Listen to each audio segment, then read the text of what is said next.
Hi guys, I'm K. Mridula from Kongu Engineering College, Department of Food Technology. This is my physics presentation. Let us discuss about the role of physics in frozen food. Let's start from the topic what is freezing. Change of state in a substance is a physical change in a matter. These changes accommodates reversible changes, that is the changes that can be changed from one physical state to another. It does not involve any chemical changes. The changes occurs due to the variation observed in the temperature or pressure of a substance. For instance, on increase the temperature, the intramolecular interaction among the particles rise. Therefore, the substance move more freely. On decrease the temperature, the substance settle down in a fixed and rigid structure. Governed by the three states of matter, the different processes encountered in the cycle are melting, freezing, sublimation, deposition, condensation, and vaporization. Let me tell you the science of freezing. To preserve high quality frozen food, it is important to understand the freezing process. Water and food freeze differently. When water freezes, ice crystals formed, there is actually a small amount of heat produced. The temperature of the water remains at 32 degree Fahrenheit as the ice crystals grow, and then a rapid temperature drop occurs as the ice crystals cool.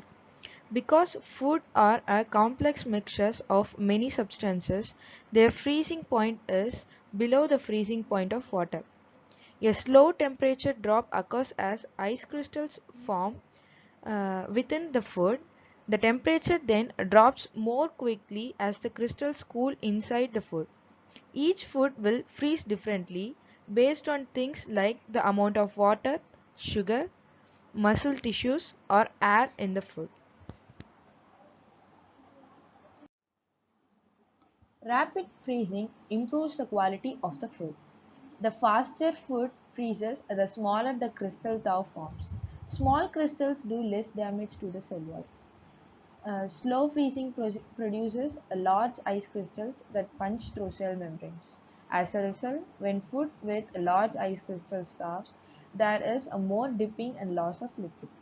Small crystals are unstable and over time grow to form large crystals. This is especially noticeable in the freeze-thaw cycle in frost-free freezers.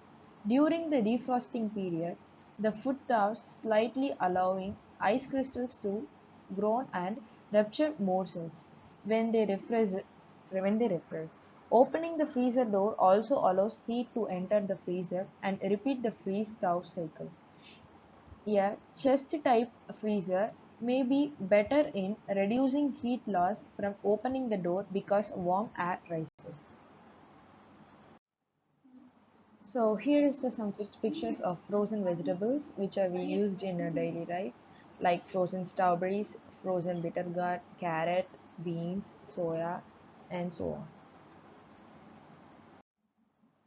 So we all come through the word freezer burn, which is caused to do the improper way of freezing some food products.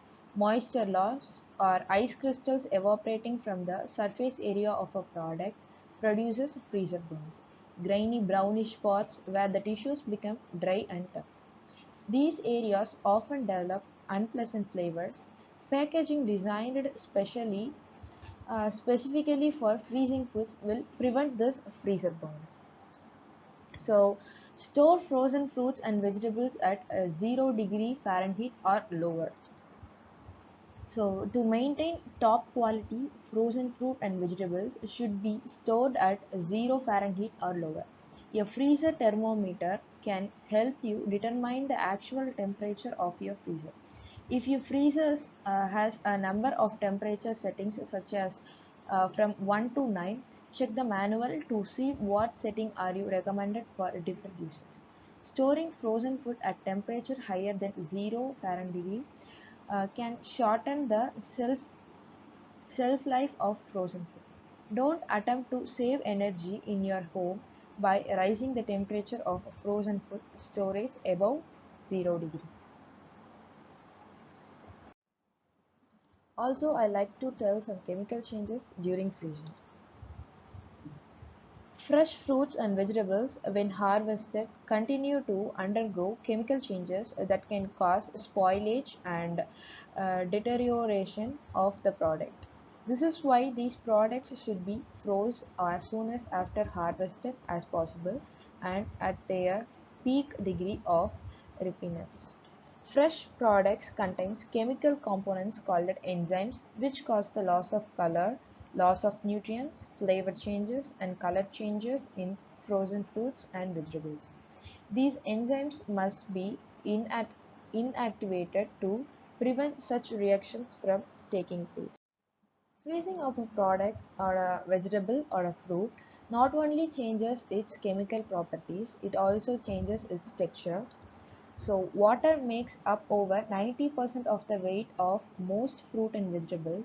Water and other chemicals are held within the fairly rigid cell walls that give structure and texture to the fruit or vegetable. When you freeze fruits and vegetables, you actually are freezing the water in the plant cells. When the water freezes, it expands and the ice crystals cause the cell wall to rupture. So the texture of the thawed product is much softened than when it was raw. This is particularly true of food that is usually eaten raw. For example, when a frozen tomato is thawed, it becomes mushy and watery. Likewise, celery and lettuce are not usually frozen because of this, and we suggest that you serve frozen fruits before they have completely thawed. Partially thawed fruit is more appetizing when the effect of freezing on the fruit tissues is less noticeable. Textural changes due to freezing are not as apparent in products that are cooked before eating because cooking also softens cell walls.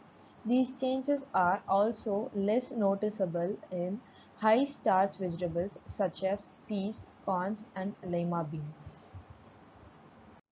So here I am closing my speech and thank you for everyone for listening my words.